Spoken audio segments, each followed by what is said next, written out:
on the rigging of the November 27, 2025 by-elections.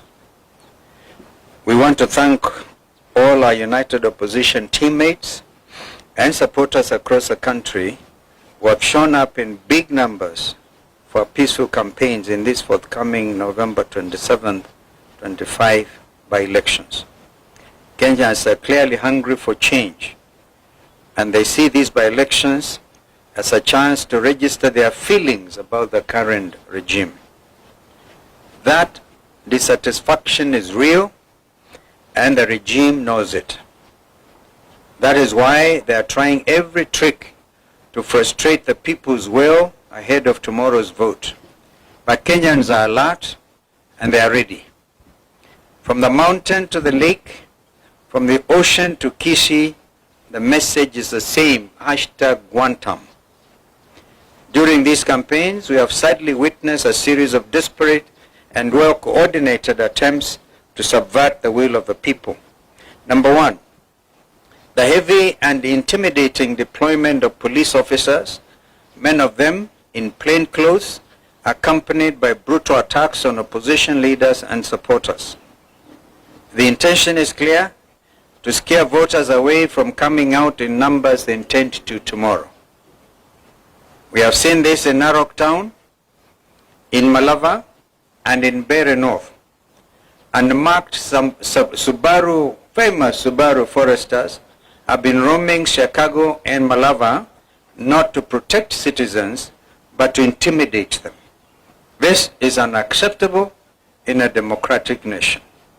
Number two, the shameless bribery and manipulation of voters by senior state officers, including MPs, MCAs, chiefs, PSAs, CSAs, speakers of both houses of parliament, as well as county assemblies, the prime cabinet secretary, the deputy president, and the president himself, all misusing state machinery, including government vehicles, relief food, and non-food items like mattresses and blankets meant for disaster victims.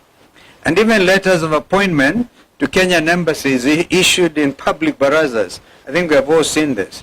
This is a misuse of public trust and public resources. Call it plainly abuse of office by this current regime. Number three, we have credible information that the serialization of 820 printed ballots, that's very important, 820,000 printed ballots was not done correctly and not properly inspected.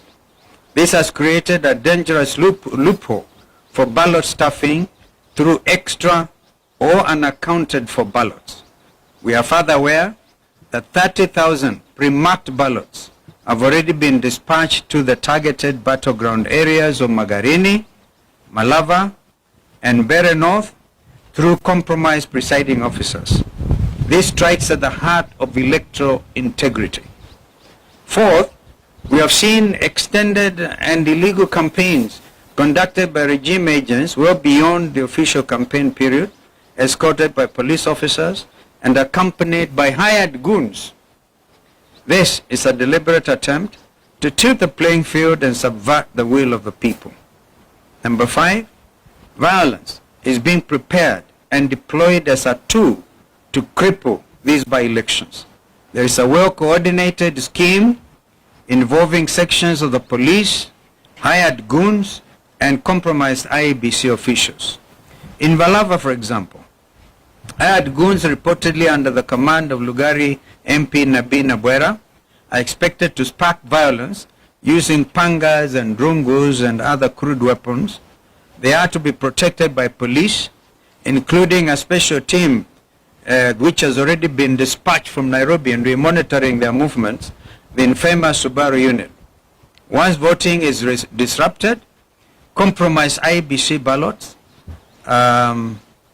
compromised IBC officers and clerks are expected to use that chaos to stuff ballots. We saw this pattern during the Gen Z protests, where police did not stop goons, but actually enabled them. We have again seen police in Narok and Kabuchai captured on camera, moving goons and distributing funds. This is a betrayal of the oath to protect. Finally, ladies and gentlemen, as we stated on November 20th, there is a deliberate plan to misuse mobile phones in polling stations in ways that violate the secrecy of the ballot. The response from IBC has been weak and insufficient, with the junior officer Magarini giving a half-hearted explanation to an issue that demands the full attention of the chairperson and indeed the entire commission.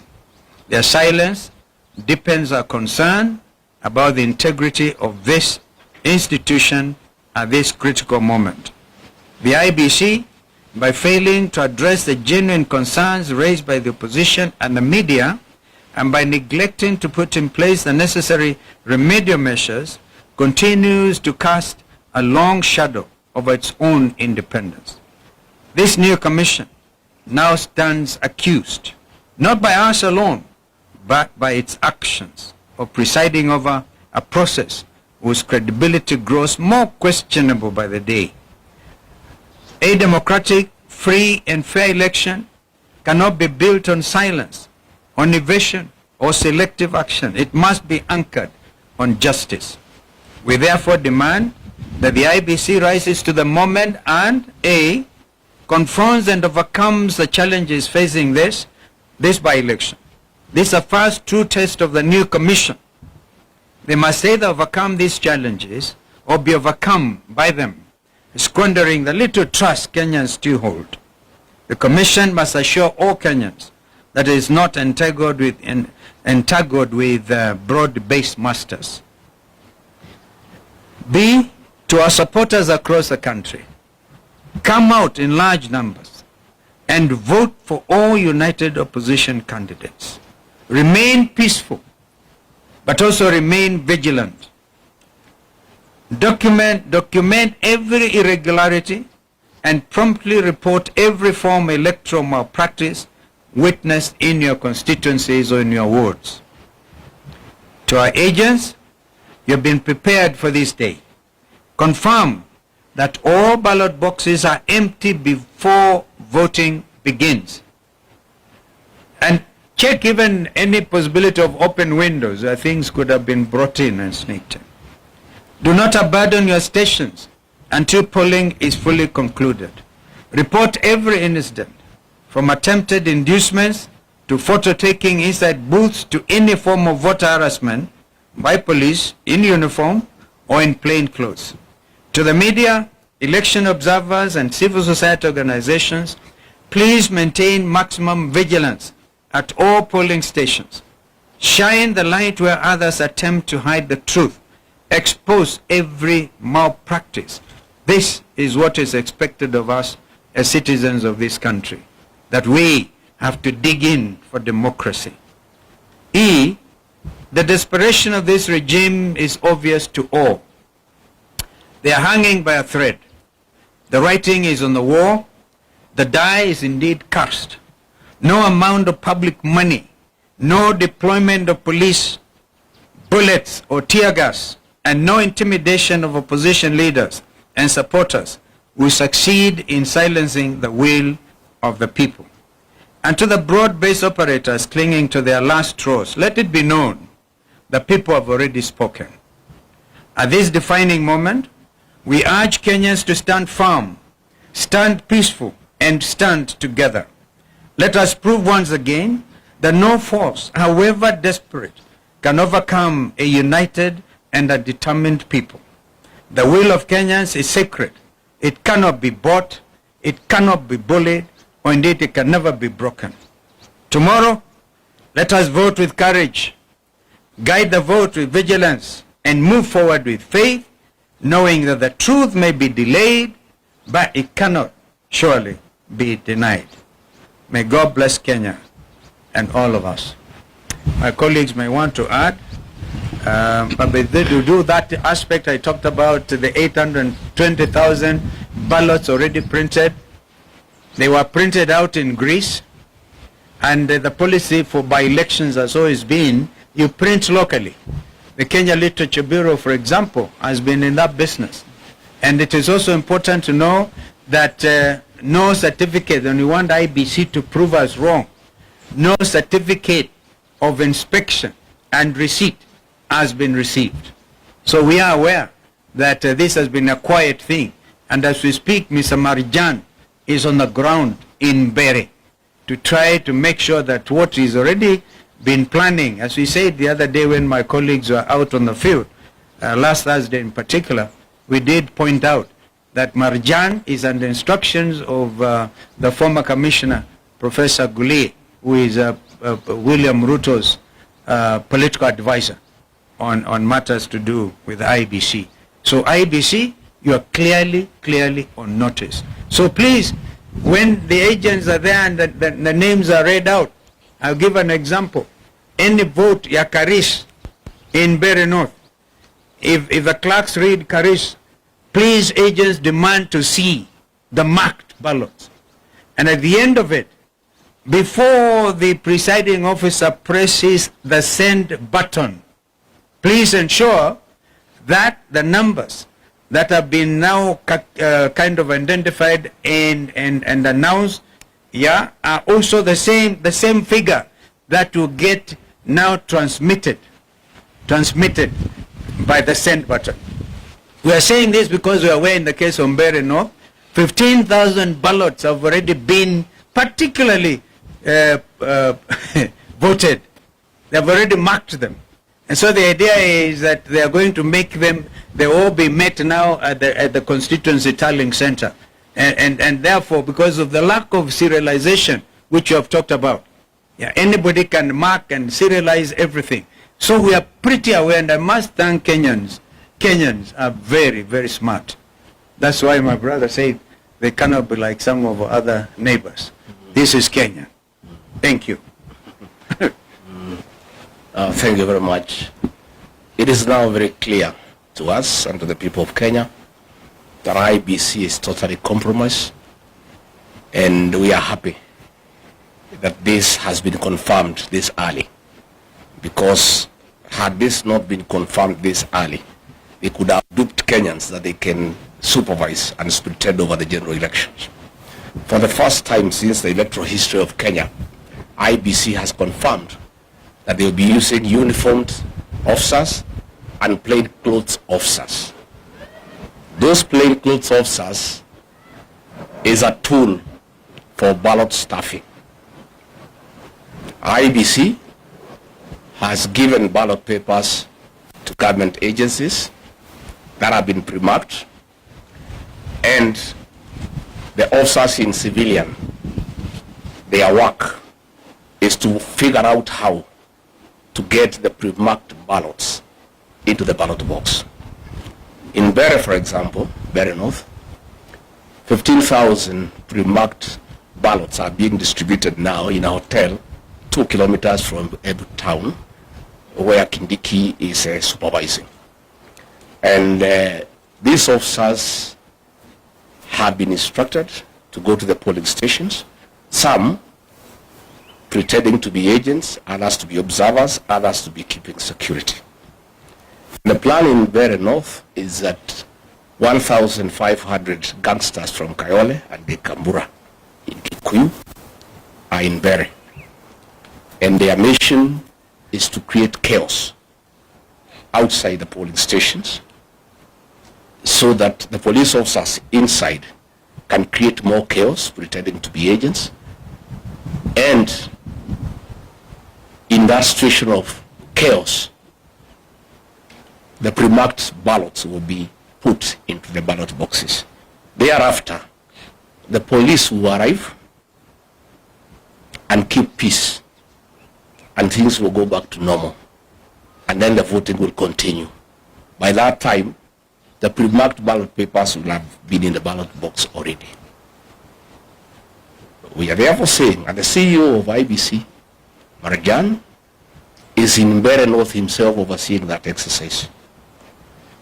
Let me ask government not to provoke the people of Mbeere North and the people of Kenya. Those people will not accept that situation. And I can tell you they are aware, and they are waiting. And I think for IBC, they have lost an opportunity to work on some credibility where Kenyans can believe that they can be trusted to oversee the general election. So let me ask the people of Mbeere North to be vigilant, to go and vote, and hang around. And when there is a signal that the goons and the police have brought chaos, they too must come and protect their vote, because it's their right and it cannot be taken away from them. In Narok town, the governor has mobilized goons with the help of the Murang'a women rep and Betty Minor, again from Kikuyu, from Kayole, to go and intimidate members of the Kikuyu community in Narok town because they are perceived to be against government and to make sure they do not vote. I was there on Monday. There was a lot of violence by goons under police supervision in broad daylight. And I want to ask the members of the Kikuyu community not to fear to go and vote, because they are Kenyans and they have a right to live anywhere in this country, and they have a right to vote for whoever they want to vote for. Our party has organized adequate security to escort them to go and vote, and they should do so without fear, because if they buy fear, this will set the stage for the rigging of the 2027 general election. So let us say that if William Ruto and IBC think they will rig the 2027 general election, they will be in for a rude shock. Admittedly, I think the by-elections are a trial run on how they can rig the 2027 general election. For us, it's also very good so that we see how they do it, so that we learn and we prepare. But I can tell you with certainty, the people of Kenya will not be intimidated to elect people they don't want. And Kenya is not Tanzania.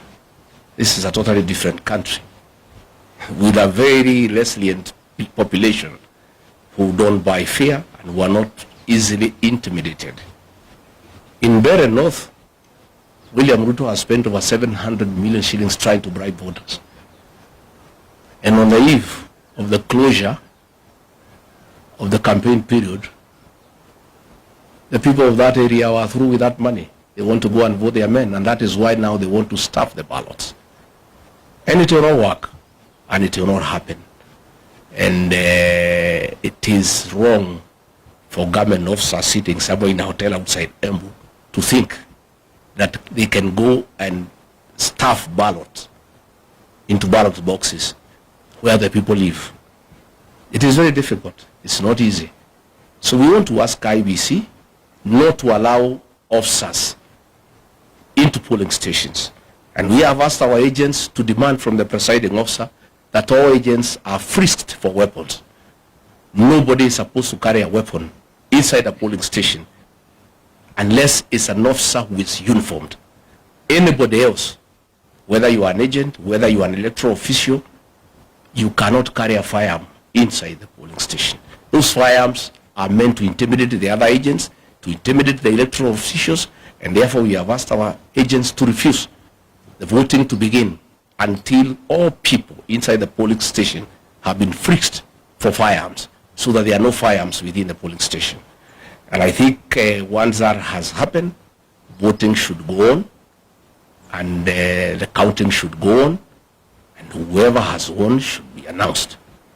We have asked the people of Mbeere North, after voting, all of them to proceed to the tallying center in Chicago, so that they can protect their vote. Because we cannot agree a few police officers organized by government to intimidate an entire population. It is not acceptable. It cannot happen. But the most annoying thing is that IBC has the guts to print ballots and give them to government. It's so sad. And they expect anybody to believe they can carry out a free and fair general election. They are going to set this country on fire. If those ballots are introduced tomorrow across the country, successfully, because Kenyans will know, because the agents will be there, the police will use force. Those activities will be recorded, and it comes to the attention of the people of Kenya that IEBC with the government want to introduce ballot papers that are pre-marked. Kenyans will be ready. And it will not be easy. And they will set this country on very, very, very serious tension for the next 2 years. I can tell you with certainty that if they try the rigging of these by-elections, this country will be on political mood from tomorrow up to 2027, and no work will be done in this country. People will be agitated, people will be angry, and people will not accept that a government can enforce, can force leaders on them. So let me ask the people not to fear, not to be intimidated, to go out and vote and protect the vote. They must remain vigilant under all circumstances, no matter the threats, no matter the level of intimidation. This is our country. We have no other country to go to, and the right to vote is absolute, and it must be protected under all circumstances. Thank you. Thank you.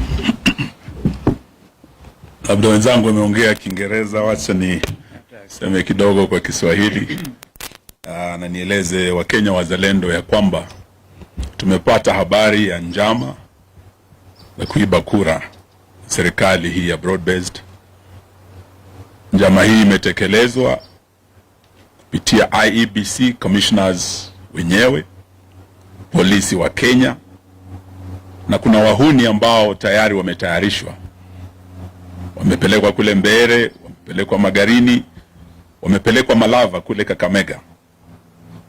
Na njama hii ni kwamba hawa wahuni wataanzisha fujo wakiwa chini ya ulinzi wa polisi, na polisi wataingilia kati kujifanya ni kama wanatuliza na waweze kusimamisha upigaji kura katika sehemu hizi tatu ambazo serikali tayari dalili imeonyesha watashindwa. Wanataka kugeuza uamuzi wa wananchi. Yetu leo ni kuambia chairman Ethicon na commission ya IEBC ya kwamba wana nafasi nzuri sana kuonyesha ya kwamba hii ni tume huru isiyoegemea upande wowote. Kupitia yale ambayo malalamishi tumefikisha mbele yao, kuanzia na mambo ya hongo kwa wapiga kura. Haswa jana kumekuwa na women rep wa Kakamega, BLC Muhanda, akigawa chakula cha msaada, relief food, mchele, maharagwe, akipeana mattress na blanketi ambazo mimi nilikuwa napeana nikiwa waziri wa special programs.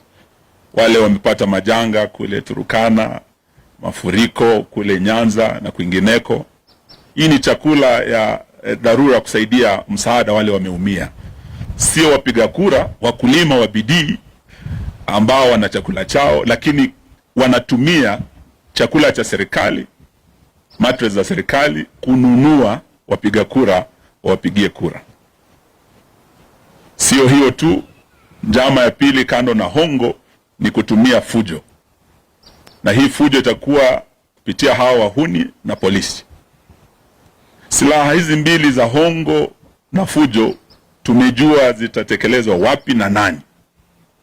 Kama Malava, nimetoka huko jana, mbunge wa Lugari Bwana Nabina Bwera, tunajua ya kwamba wewe ndio komanda ambao umepewa jukumu hilo.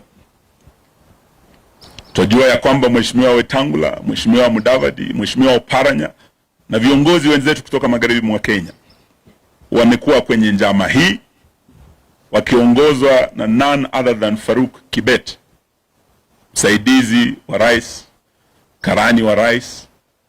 Sasa ndio mdosi wa hawa jamaa. Kile anasema is what goes in Malava. Ameishi kule mwezi mzima hajaondoka. Na leo tutataka tumwambie bwana Faruk Kibet, ile njama umepanga tunajua. Kulikuwa na njama ya kwamba viongozi waweze kushikwa. Mheshimiwa Senator Halwale is targeted for arrest. Tunajua kuanzia usiku huu niko natafutwa. Senator Cleo Malala, governor, anatembea na viongozi ambao wanaongoza kampeni zetu. Hii njama wanataka waweze kutisha wananchi wasijitokeze kupiga kura wakisikia viongozi wao wameshikwa na polisi. Wengi wamemwaga, watu waogope kujitokeza. So siku ya leo tunataka tuambie tume hii, mtihani huu msiopita, mjue ya kwamba tayari mtakuwa umeanguka. Kama ni mock exam, this is a litmus test kwa tume hii. Na Bwana Ethekon with your commissioners, trust is earned. The confidence in the public is earned. And once you lose it, you can never recover it. This is like virginity, once lost can never be recovered. You have an opportunity. Muna nafasi nzuri kudhibitisha wazi ya kwamba ninyi ni tume huru. But beginning tonight, going into tomorrow, mjue ya kwamba kama viongozi wa upinzani twajua zile njama mumepanga na mtahusika. Sitaki niseme mengi, niombe ya kwamba wapiga kura, supporters wetu, msiogope, mjitokeze. Tutakuwa nanyi kuanzia usiku wa leo hadi usiku wa kesho. Kura zikihesabika, tuko na vijana wetu wamejitokeza. Uamuzi tayari, vile tumetembea kama United Opposition, tukiwa Kakamega, tumekuwa Mbeere, tumekuwa Magarini, wananchi wa Kenya washaamua.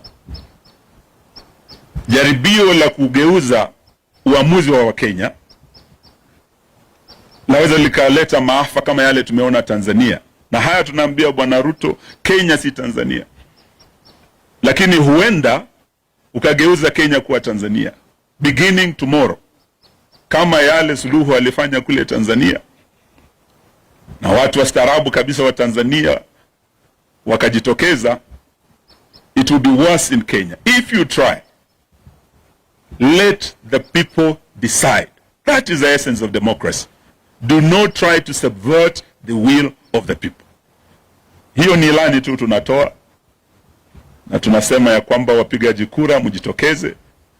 Ile fujo tumeona pale Kabuchai, nimekuwa na Mheshimiwa Gachagua kule Narok, ile fujo tuliona pale.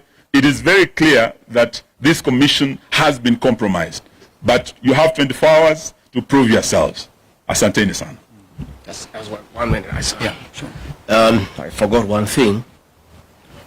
We have credible information as part of the strategy in case they don't succeed during the day to introduce the pre-marked ballots. The officers in civilian will cause chaos at 5 to delay the counting until nightfall. And once it's dark,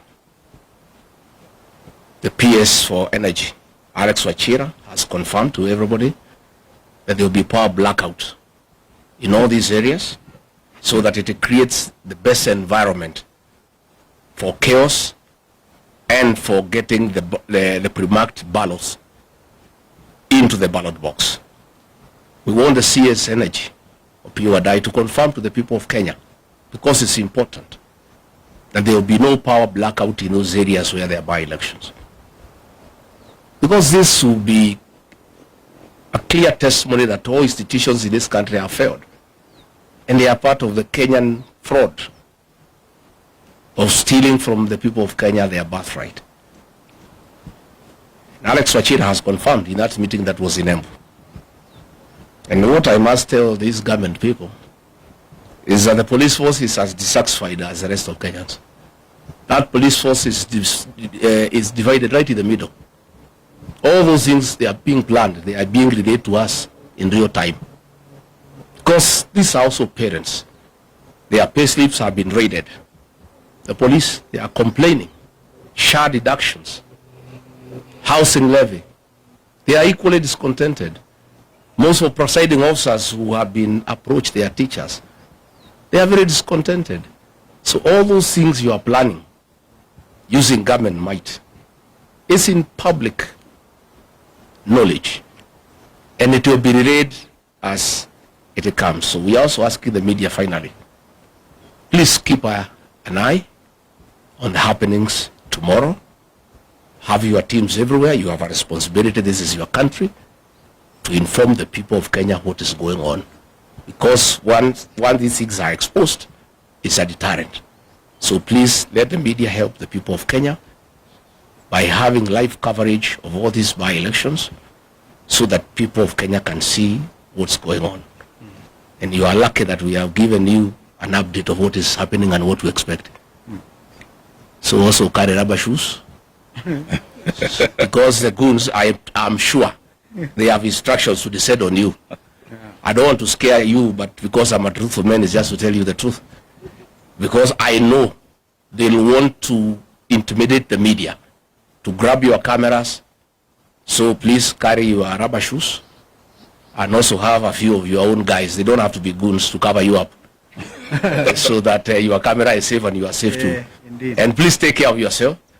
So when I was in Narok, I was well prepared with a helmet. Because I had adverse information.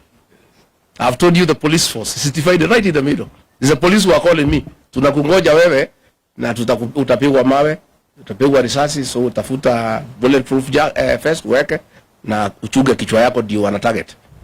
So nilikuwa na helmet ile bulletproof because I had prior information. No? So even you, I'm giving you a head start. Thumbs up. Mujue. Si mutajitayarisha pia. Your job is as risky as ours. Maybe one more thing before, kama kuna maswali pengine, lakini kabla hiyo, we must of course put on record our condemnation in the strongest terms possible of this state-sponsored violence in Kapuchai, in Narok.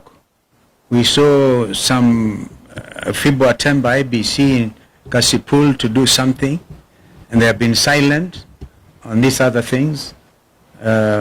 A real time attempt, and by the way, these were scheduled political rally campaigns within the framework, and you can imagine what would have happened to Governor Mutembei out there. And by the way, it was supposed to have been around as well, but I think his party leader has spoken. Why would Murkomen want to issue a statement kusema they have withdrawn the security of leaders at this time? Ati wanachunguza. Sasa wanachunguza what is pretty obvious, that the opposition rally in Kapuchai, and of course under the arrangements of Mheshimiwa Kalasinga, whose home was raided. We have not heard of arrests of those people who went actually kwa Mheshimiwa na kuharibu kila kitu. Hatujasikia kwamba wameshikwa. What are they trying to do by saying they're investigating? We have not heard one thing by APOA, by the way, Independent Police Oversight Authority. Even when people were stoned in Murang'a that time, peaceful things, people went all the way to police headquarters, to IPOA, make a presentation. We never heard them come back. Please, Kenyans who are in those positions, know that tomorrow you may want to get things done the way we want them done. Because you will be on the receiving end, God forbid. So we have to sort out this country while time is on our side. Kama kuna swali, because that thing about kusema tuna withdraw security leaders to investigate, and we know the perpetrators, it's actually a shameful thing by the minister in charge of the interior. I think tumemaliza mambo haya. Yes sir. Lakini pia uko na rubber shoes yako sawa?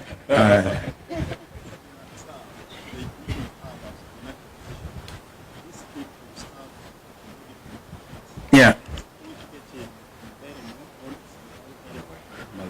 We think it can, by the way, we have flagged out those places. But nothing, you remember I talked about 820,000 printed ballots. All right? And each of them is supposed to have a serial number. I wanted to look at that statement. Si ndio nakwambia, ndio najaribu kukujibu. Kwamba angalia hiyo statement tena. That there is no serialization of those ballots. Wanaanza, we have got this from real time, by the way, on people who are everywhere. Some in Kasipul. All right? that inarukwa serial number, therefore giving, I think those are the numbers zile zimerukwa ndizo wanataka kutumia waweke ballot stuffing, alafu waonyeshe ndizo hizo. Kama wanavyosema ndugu Rigiji kwamba ikifika saa 11 usiku, saa 1 jioni wanazima mataa na kuintroduce those ballots. That's why we are saying the agents for united opposition wawe macho from 5 o'clock in the morning to make sure the ballot papers are completely empty, to make sure hakuna mtu anaingia pale mwenye silaha, to make sure hakuna mtu agent waangalie kama kuna watu wanaenda kupiga picha kwa secret, to avoid the secrecy of the ballot.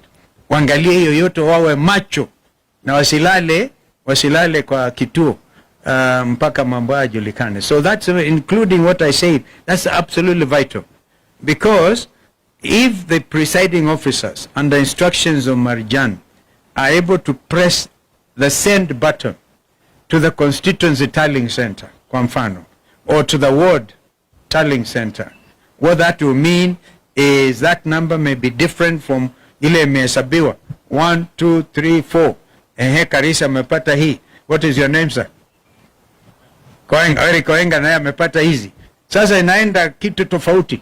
So the whole thing is the agents, and we have told our agents to be thorough. Lazima tukomeshe wizi wa kura Kenya hii.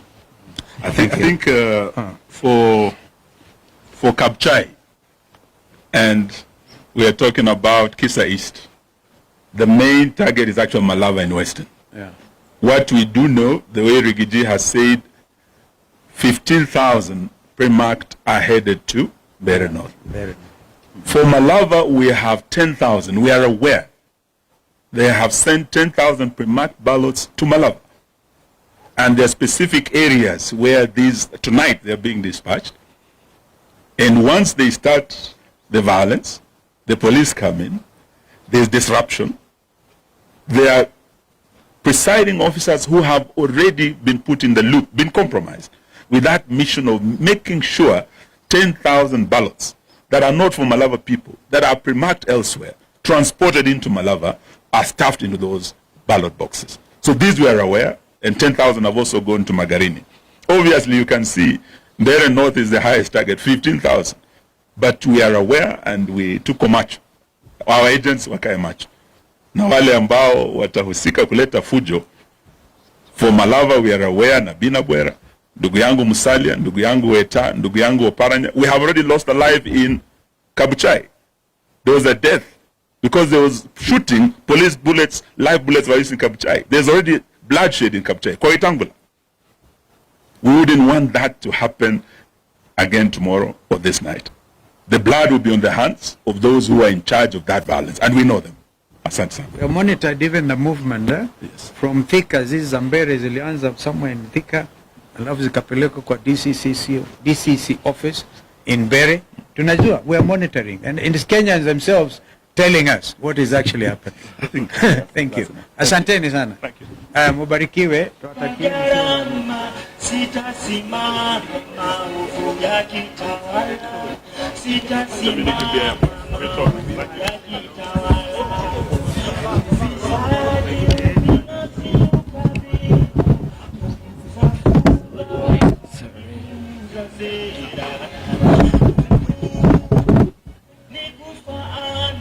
Sitasimama maovu yakitawala.